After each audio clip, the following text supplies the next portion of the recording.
주님께서 사망의 권세를 깨뜨리시고 부활하신 부활절 날이었습니다. 예수님의 부활은 우리들에게 큰 선물입니다. 예수님의 부활보다 큰 선물이 없습니다.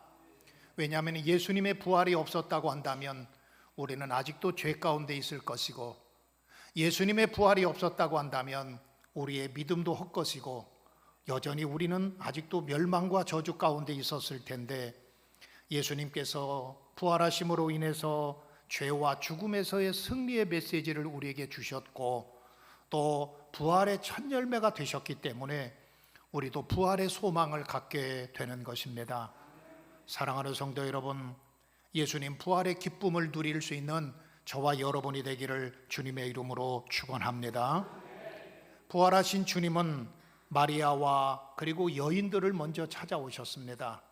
그리고 예수님은 베드로와 요한에게도 찾아오셔서 그들의 예수님의 부활하신 모습을 보여주셨습니다. 그런데 다른 제자들은 아직 예수님을 만나지를 못했습니다. 그러니까 아직 부활하신 예수님을 만나지 못했기 때문에 그들은 마음속에 두려움과 걱정이 가득했습니다. 그래서 그들은 문을 닫고 있었다. 오늘 특별히 19절의 말씀에 보면, 이날 곧 안식 후 첫날 저녁 때에 제자들이 유대인들을 두려워하여 모인 곳에 문들을 닫았더니 예수께서 오사 가운데 서서 이르시되 너희에게 평강이 있을지어다, 그렇게 말씀하세요. 그러니까 제자들의 마음이 너무너무 무서웠습니다. 왜냐하면 우리도 예수님처럼 잡히면 저렇게 고난당할 텐데, 예수님처럼 잘못하면 우리도 십자가를 지고 이런 아픔과 고통을 당할 텐데 하는 그러한 마음이 제자들 속에 있었기 때문에, 아직 부활하신 주님을 만나지 못했기 때문에 그들은 문을 닫고 두려워서 그 한자리에 모여 있었던 것입니다. 여러분, 그렇습니다. 사람이 두려우면 문을 닫습니다. 마음의 문을 닫습니다. 사람이 걱정하고 염려가 생기면, 불안하면 마음의 문을 닫게 되어 있는 것입니다. 그런데 오늘 성경을 보면 문들이라고 그랬습니다. 그러니까 문이 하나가 아니었던 거예요. 제자들이 닫았던 문은 하나만 닫은 것이 아니라 들어가는 대문도 굳게 닫았고, 현관문도 굳게 닫았고, 창문도, 그리고 모든 문을 다 꽉 잠고 놓고 있었습니다. 굳게 닫고 있었던 것입니다. 얼마나 무서웠는지 모릅니다. 제자들의 마음이 얼마나 두렵고 아직 부활하신 주님을 보지 않았기 때문에 그들의 마음이 얼마나 무섭고 두려워했는지를 알 수가 있습니다. 혹시 우리도 잡히면 어떡할까? 예수님께서 십자가에 달리시기 전에 고난을 당하시고 죽는 것을 그들은 똑똑히 목격했는데, 혹시 우리도 예수님처럼 저런 고난을 당하면 어떡할까? 혹시라도 유대인들이, 로마 군인들이 우리를 찾아와서 우리를 잡아가면 어떡할까? 그래서 문에 빗장을 채우고 그들은 숨어 있었습니다. 그런데 예수님께서, 부활하신 주님께서 두려워하는 제자들을 먼저 찾아오셨습니다. 우리 주님은 항상 먼저 찾아오세요. 내가 주님을 찾아가기 전에 주님이 먼저 나를 찾아오시고, 내가 주님의 이름을 부르기 전에 주님이 먼저 나의 이름을 불러주시고, 주님께서 내 형편과 사정을 먼저 알고 계신 거지요. 주님께서 찾아오셔서 제자들에게 세 가지의 선물을 주십니다. 주님은 오늘 또 우리에게 그 선물을 주세요. 어제나 오늘이나 동일하신 주님께서 12명의 제자들에게만 오늘 선물을 주신 것이 아니라 부활하여서 찾아오셔서 두려워하는 그들에게 오늘 또 선물을 주세요. 왜냐하면 오늘 또 우리는 제자들처럼 두려워하고 불안해하고 걱정하고 염려하고 있기 때문에 주님은 오늘 또 우리 가운데 오셔서 우리에게 선물을 주세요. 세 가지의 선물을 주시는데, 오늘 2부 예배 나온 여러분들 이 선물을 꼭 받아가시기를 주님의 이름으로 축원합니다. 아멘으로 받아가시기를 주님의 이름으로 축복합니다. 가장 먼저 주님이 주시는 선물은 평강의 선물을 주신다라고 하는 거예요. 오늘 본문 19절 마지막 부분에 보면 예수께서 오사 가운데 서서 이르시되 너희에게 평강이 있을지어다. 그러면서 예수님께서 평강을 빌어주세요. 평강을 선물로 주세요. 21절에도 보면 예수께서 또 이르시되 너희에게 평강이 있을지어다. 예수님의 제자들은 지금 두려워서 빗장을 채우고 문을 걸어 잠그고 있었습니다. 여러분, 그렇게 두려워하는 제자들에게 가장 필요한 선물이 뭘까요? 평강입니다. 평안이 가장 필요한 겁니다. 굶주리는 사람에게 가장 필요한 선물은 먹을 것을 주는 겁니다. 목마른 사람에게 가장 필요한 선물은 물을 주는 것이 가장 필요한 거나 마찬가지로 두려워하는 제자들에게 가장 필요한 선물은 평강의 선물입니다. 여러분들, 지금 우리에게 가장 필요한 선물이 뭘까요? 매일매일 두려워하고 걱정하고 염려하고 근심하며 살아가는 우리에게 가장 필요한 선물은 평강의 선물입니다. 평화의 선물인 거예요. 전쟁 중에 있는 이 세상에, 이 세상에, 이 지구촌에 가장 필요한 선물이 뭘까요? 평화입니다. 평강은 바로 평화입니다. 우리나라에 또 여러 가지 다툼과 분쟁이 많은 우리들의 삶에 가장 필요한 것이 뭘까요? 여러분들의 마음속에도 가장 필요한 것은 평강인 거예요. 부활하신 주님은 제자들을 찾아오셔서 그들의 형편과 사정을 알고 계시기에 그들에게 가장 먼저 말씀하신 것은 너희에게 평강이 있을지어다. 너희에게 평강이 있을지어다. 그러면서 그들에게 평강을 선물로, 평화를 선물로 주셨습니다. 어느 날 솔로몬 시대에 유대의 그 전설에 내려오는 이야기가 있는데, 어느 날 솔로몬이 현자들에게 물었어요. 가장 큰 복이 뭐라고 생각하는가? 라고 물었습니다. 그랬더니 현자들이 대답하기를 그래도 가장 사람이 필요하고 가장 큰 복은 부귀를 누리는 거지요. 돈이 많았으면 좋겠습니다. 왜 부귀라고 생각하느냐 물었더니 이 현자들이 대답하기를 부귀는 견고한 성과 같아서 마음이 든든해지고 힘이 있습니다. 그렇기 때문에 뭐래도 부귀가 최고의 복입니다. 여러분 그렇지요? 우리 주머니에 돈이 좀 없으면 어떻게 돼요? 어깨가 쭉 처지지요. 또 돈이 많으면 왠지 모르게 어깨가 자꾸 올라가잖아요. 그래서 사람이 돈이 없으면 또 이렇게 경제적인 것이 어려우면 사람이 자꾸 마음이 든든하지를 못합니다. 그래서 이 현자는 대답하기를 세상에서 가장 큰 복은 그래도 부자로 또 부귀를 누리는 겁니다 라고 대답을 했어요. 그러자 이번에 두 번째로 솔로몬이 또 지략가에게 똑같은 질문을 합니다. 지략가에게 묻기를 당신은 이 세상에서 가장 복 가운데 가장 큰 복은 무엇이라고 생각하시오? 라고 물었어요. 그랬더니 이 지략가가 대답하기를 저는 지혜가 가장 큰 복이라고 생각합니다. 왜냐하면 지혜는 우리를 선한 길로 인도하고 영혼을 지킬 수도 있고 지혜를 가지면 명예를 얻기 때문에 지혜가 가장 소중하다고 생각합니다. 그러자 이번에는 또 솔로몬이 옆에 있는 납비에게 물었답니다. 유대 납비에게 묻기를 당신은 어떻게, 납비 선생님은 어떻게 생각하시오? 라고 물었더니 납비가 말하기를 세상에서 가장 큰 복은 덕입니다. 왜냐하면 덕은 많은 사람을 얻을 수 있기 때문에 그렇습니다. 여러분 틀리나요? 부귀가 필요하고 또 지혜가 필요하고 사람과의 관계를 위해서 덕이 필요하고 이게 참 좋은 것들 아니겠어요? 그러자 현자가 역으로 솔로몬에게 거꾸로 물었어요. 왕이시여, 왕께서는 무엇이 가장 복이라고 생각하십니까? 그러니까 솔로몬이 미소를 딱 지으면서 이렇게 대답했다고 그래요. 저는 세상에서 가장 큰 복은 평강이라고 생각합니다. 평화라고 생각합니다. 왜 그렇게 생각하십니까? 라고 물으니까 솔로몬이 이렇게 대답했어요. 많은 부귀를 가지면 뭐합니까? 평화가 없는데. 지혜가 많으면 무슨 소용이 있습니까? 마음의 평화가 없는데. 또 덕이 있으면 무슨 소용이 있습니까? 마음이 평화하지 못하고 가정이 평화하지 못한다고 한다면 그 가진 것이 과연 무엇이 유익하겠습니까? 여러분 정말 그렇지요. 마음의 평안이 없으면 밥맛도 없습니다. 아무리 진수성찬을 차려 놓아도 마음의 평안이 없으면 먹고 싶은 마음이 없습니다. 마음의 평안이 없으면 잠도 오지 않습니다. 마음이 평안이 없으면 기쁨도 없습니다.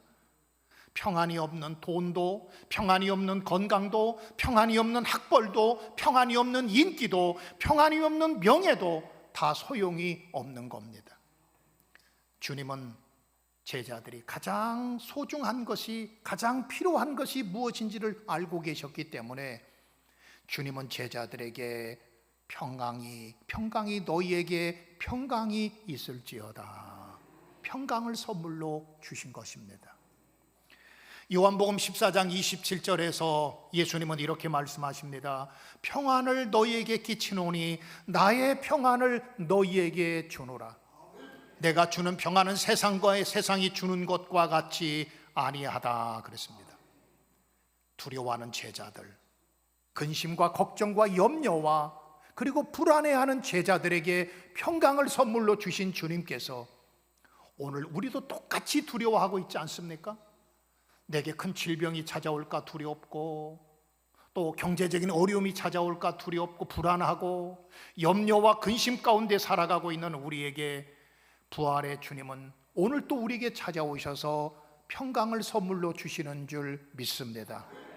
오늘 이 아침에 예배하는 우리 사랑하는 성도들, 주님 주시는 평강을 아멘으로 받으시기를 주님의 이름으로 축원합니다. 두 번째로 우리 주님께서 제자들에게 주셨던 또 하나의 선물은 사명을 선물로 주십니다. 그래서 오늘 21절 뒷부분에 보면 이렇게 말씀해요. 아버지께서 나를 보내신 것 같이 나도 너희를 보내노라 그랬어요. 이 보낸다고 하는 것은 파송이지요. 보낸다고 하는 것은 사명을 말하고 있는 거예요. 하나님께서 먼저 예수님을 이 땅에 사명을 위해서 보내셨습니다.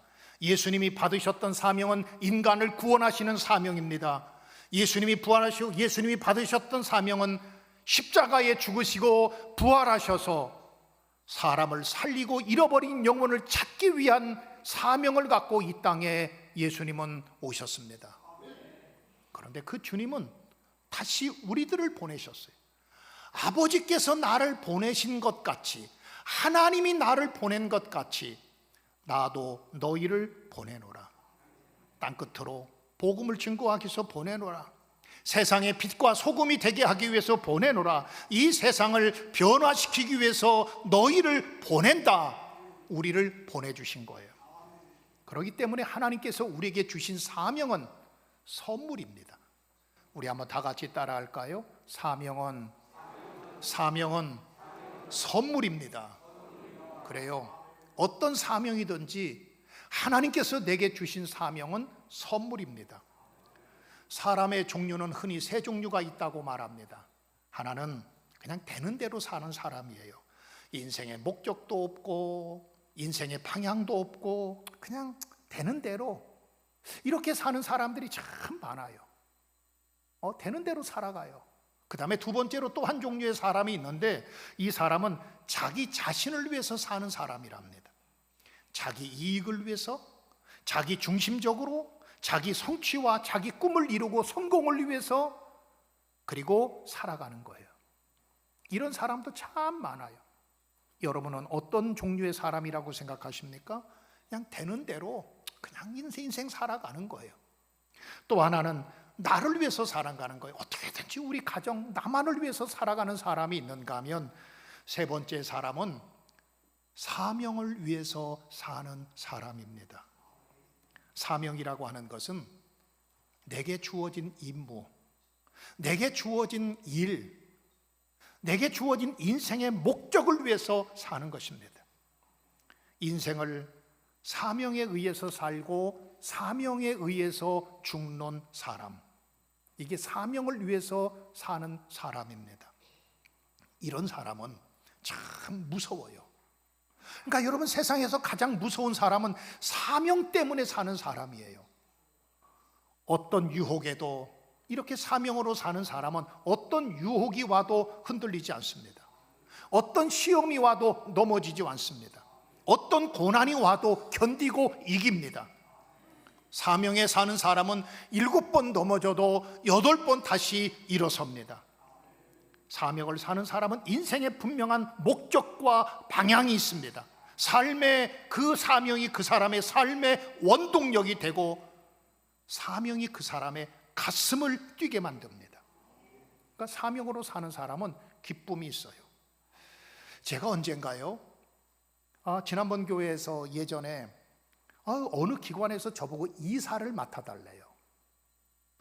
그런데 이사를 맡는데 제 마음속에 별로 그냥 맡고 싶지 않아요. 왜냐하면 별로 거기에 또 관여하고 싶지도 않고, 그런데 하도 저기 담당자가 와가지고, 목사님이 그래도 꼭 목사님이 꼭 이사를 맡아주셔야 뭐 성결교회를 대표할 수도 있고, 그래서 제가 억지로 어쩔 수 없이 이사를 맡았어요. 여러분, 억지로 맡은 그 이사가 제가 기쁨으로 찾아갈까요? 억지로 하니까 이사회를 한다고 해도 가도, 왜? 제게 뭐가 없는 거예요? 사명이 없는 거예요. 내가 그 기관에 이사가 돼서 그 일을 하겠다고 하는 사명을 갖고 있지 않는 상태에서 억지로 그 일을 하다 보니까 제 마음속에도 이사회에 참석을 해도 그냥 가고 싶지 않고, 그 발걸음이 무겁고 그렇더라고요. 사랑하는 성도 여러분, 우리에게 하나님께서 주신 사명이 있습니다. 사명이라고 그러니까 꼭 목사님이나 선교사님, 전도사님의 사명이 아니라 여기 있는 여러분들 한 사람 한 사람에게 하나님께서 사명을 주셨습니다. 여러분 한 사람 한 사람에게 하나님께서 달란트를 주신 거예요. 물론 1달란트 받은 사람도 있고 2달란트 받은 사람도 있고 5달란트 받은 사람도 있지만, 그러나 여러분, 사명 없이 사는 사람은, 사명 없는 사람은 아무도 없습니다. 어떤 사람은 교사로 사명을 하나님께서 주셨어요. 어떤 사람은 교회 또 식당 봉사자로, 또 어떤 사람은 목회자로, 장로님으로, 권사님으로, 안수집사 집사님으로, 찬양대원으로. 오늘 우리 시온 찬양대 찬양이 갈수록 더 좋아지는 것 같아요. 참 은혜로워요. 그런데 우리 찬양대도요, 하나님 찬양할 때도 사명감을 가지고 하시기를 바랍니다. 그러면 그 찬양이 신앙의 고백이 되는 거예요. 그 입술의 찬양이 되지 않고 내 마음속에서 나오는 신앙의 고백이 되고, 그 찬양을 하나님께서 기뻐하시고 찬양을 부르는 자나 듣는 자가 은혜가 되는 거예요. 그러니까 사명으로 하면 참 기쁘고 행복합니다. 어떤 일이든지 간에. 그런데 주님은 우리에게 파송해 주시면서 내 아버지께서 나를 보내신 것 같이 나도 너희를 보낸다. 사명을 가지고 나가라는 거예요. 유대 전승에 의하면 우리가 천국에 가서 하나님 앞에 섰을 때에 하나님이 우리를 위해서 질문하신다고 그래요. 여러분, 하나님이 뭐라고 질문하실까요? 너 어느 대학 나왔느냐? 또 너 교회 직분이 뭐냐? 또 이 세상에서 얼만큼 돈을 모았느냐?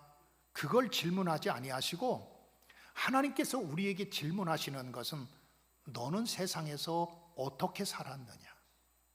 너는 세상에서 무엇을 위해서 살았느냐라고 질문하신답니다.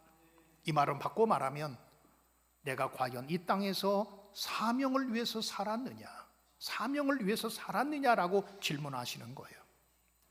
사람마다 주어진 사명은 다 다릅니다. 어떤 사람은 아버지로서의 역할이 있어요. 저는 집에 가면 아버지입니다. 또 저희 아내를 만나면 저는 남편입니다. 또 자녀가 될 경우도 있습니다. 목사인 경우도 있습니다. 또 우리에게 주어진 사명이 다양해요. 어떤 분에게는 기도의 사명이 있어요. 여러분, 기도하는 그 일이 내게 주어진 사명이라고 생각하면 그 기도가 부담이 되지 않고 얼마나 행복하고 기쁜지 몰라요. 제가 아까도 말씀드렸던 것처럼 우리 찬양대원들도 하나님께서 주신 사명이라고 생각하고 찬양하면 우리 지휘자도 반주자도 찬양하는 것이 얼마나 행복하고 기쁜지 몰라요. 그런데 내 가슴 속에, 내 마음 속에 사명이 없는데 찬양하려고 하면 찬양하는 게 너무너무 힘들고 어려워요. 복음 증거에 사명이 있습니다. 예수님께서 내가 하나님 아버지께서 나를 보내신 것처럼 나도 너희를 보낸다고 하는 것은 세상으로 우리를 파송하고 우리를 보내시는 거예요. 갈라디아서 6장 7절에 사도 바울은 사람이 무엇으로 심든지 그대로 거둔다고 그랬습니다. 우리 인생은 매일매일 무언가를 심고 살아가고 있습니다. 주님은 우리에게 사명을 선물로 주셨어요. 여러분, 사명은 주님께서 내게 주신 선물입니다. 이 사명으로 살면 여러분들의 인생이 멋진 인생을 살 수 있습니다. 사명으로 살면 여러분들의 인생이 정말로 행복하고 기쁨이 넘치는 삶을 살아갈 수 있습니다. 여러분들에게 어떤 사명이 주어졌던지 간에 그거 가볍게 여기지 마십시오. 사명은 하나님께서 내게 주신 선물이다. 저는 목회하면서도 항상 그런 마음이 가져요. 하나님께서 나를 목사로 부르셔서 하나님께서 나에게 목사의 사명을 주셨다. 이건 하나님께서 내게 주신 선물이다. 이거 하나님께서 주신 거라고 그러니까 너무너무 귀한 거지요. 너무너무 값진 거지요. 저와 여러분이 사명으로 삶으로 멋진 인생, 주님 앞에서 영광을 나타내고 주님의 칭찬을 받는 멋진 인생 사는 우리 모두가 되기를 주님의 이름으로 축복합니다. 마지막 세 번째로는 우리에게 성령을 선물로 주셨다라고 하는 거예요. 자, 우리 한번 다 같이 12절의 말씀을 같이 한번 읽어볼까요? 자, 12절 같이 읽읍시다. 시작. 이 말씀을 하시고 그들을 향하사 숨을 내쉬며 이르시되 성령을 받으라. 지금 제자들의 마음은 너무너무 냉랭하고 차갑습니다. 그러니까 주님께서 제자들의 마음을 너무나 잘 알고 계셨던 거예요. 제자들의 마음 속에 뜨거움도 없고 성령도 없고 냉랭하고 차가워진 가슴 속에 있는 그들을 향하여서 주님은 너희가 성령을 받으라, 성령을 받으라 말씀하세요. 아무리 좋은 차를 타고 다닌다고 할지라도 그 차에 기름이 없으면 움직일 수 없습니다. 마찬가지로 성령이 없으면 우리는 기름 없는 차와 마찬가지예요. 기독교의 복음의 핵심은 십자가와 부활입니다. 지난주일 우리가 부활이 없으면, 예수님의 부활이 없으면 우리의 믿음도 헛것이고, 우리가 아직 전파하는 것도 헛것이고, 우리가 아직 죄인 되었을 것이고, 우리가 가장 불쌍한 자라고 제가 지난주에 여러분들에게 말씀을 드렸지요. 그런데 그 복음의 핵심인 십자가와 부활을 믿고 전하는 증인이 되기 위해서는 성령을 받아야 돼요. 성령이 없이는 그 일을 감당할 수가 없습니다. 성령이 없으면 불가능한 일입니다. 성령이 없으면 사명을 감당할 수 없습니다. 성령이 없으면 복음을 증거할 수 없습니다. 성령 받지 아니하면 은혜로운 신앙생활을 할 수가 없습니다. 고린도전서 12장 3절에도 보면 성령이 아니고서는 아무든지 예수를 주라 시인할 수 없다 그랬습니다. 내가 예수 믿어서, 내가 예수 믿는 것도 내가 예수 믿고 싶어서 믿는 것이 아닙니다. 내가 시인하고 싶어서 시인하는 것이 아니라 성령이 내 안에 계시기 때문에 내가 예수를 믿고 예수를 고백할 수가 있는 거예요. 로마서 8장 9절에도 보면 누구든지 그리스도의 영이 없으면 그리스도의 사람이 아니다 그랬습니다. 그리스도의 영이라고 하는 것은 성령입니다. 그러니까 그리스도의 사람, 하나님의 사람, 그리스도의 사람의 마음에는 성령이 있어야 되는 거예요. 디도서 3장 5절에도 보면 우리를 구원하시되 우리의 행한 바 의로운 행위로 말미암지 아니하시고 오직 그의 긍휼하심을 쫓아 중생의 씻음과 성령의 새롭게 하심으로 하셨나니 그랬습니다. 성령은 우리 가운데 오셔서 우리를 매일매일 새롭게 하세요. 매일매일 변화시켜 주세요. 교회를 새롭게 해주시고 내 영을 새롭게 해주십니다. 요한복음 3장 5절에서 예수님께서는 니고데모에게 사람이 물과 성령으로 거듭나지 아니하면 하나님 나라를 볼 수 없다라고 말씀하셨어요. 하나님께서 이 세상을 다 만드시고 나서 마지막에 인간을 만드실 때에 흙으로 아담을 만드세요. 그러니까 우리 사람은 흙에 불과합니다. 사람이 죽으면 흙으로 돌아가지요. 왜요? 흙에서 왔기 때문에 흙으로 돌아가는 거예요. 사람이 죽으면 흙으로 돌아가는데 하나님께서 흙으로 아담을 만드시고 나서 그 코에 생기를 불어넣으셨다 그랬어요. 생기. 그랬더니 사람이 생명이 되었다. 사람이 살아났다는 거예요. 그런데 오늘 성경을 다시 보시면 22절에 보면 이 말씀을 하시고 그들을 향하여 숨을 내쉬며, 하나님께서 아담을 향하여서도 생기를 불어넣으시죠. 바람을 불어넣으셨던 것처럼 예수님께서 숨을 내쉬며 이르시되 성령을 받으라. 제자들은 성령 받기 전에는 그들은 흙에 불과한 거예요. 그런데 성령 받으면 아버지 하나님의 기운이 들어가고 아버지 하나님의 바람이 들어가면 그가 살아서 아담이 되는 것처럼 성령 받으면 내 영이 살아납니다. 담대해집니다. 움직일 수 있습니다. 살아있는 존재가 됩니다. 두려움을 이길 수가 있는 겁니다. 부활하신 주님은 제자들, 두려워하는 제자들, 얼마나 두려웠고 얼마나 무서웠는지, 얼마나 불안했는지 문이란 문은 다 걸어 잠그고 있던 그 자리에 주님이 신비의 몸으로 찾아오셨습니다. 그리고 제자들에게 3가지의 선물을 주셨어요. 지금도 굳게 닫혀있는 우리들의 마음속에 주님 찾아오셔서 선물을 주세요. 지금도 이 자리에 선물을 주세요. 첫째는 평강의 선물을 주세요. 불안해하고 두려워하고 염려하고 근심과 걱정 가운데 살고 있는 우리에게 너희에게 평강이 있을지어다. 그러면서 평강의 선물을 주세요. 길을 잃어버리고 방황하고 있는 우리에게 사명의 선물을 주세요. 사명이 없으면 흔들립니다. 사명이 없으면 넘어집니다. 여러분을 향한 사명을 깨닫고 사명을 회복하시기를 바랍니다. 우리를 향해서 성령을 선물로 주세요. 오늘 이 선물을 주님께서 제자들에게 주셨던 것처럼 오늘 또 우리에게 이 선물을 주기를 원하십니다. 오늘 믿음으로, 아멘으로 이 선물을 받고 주님 주시는 평강과 사명을 다시 한번 깨닫고 성령의 인도하심 가운데 살아가는 우리 모두가 되기를 주님의 이름으로 축복합니다.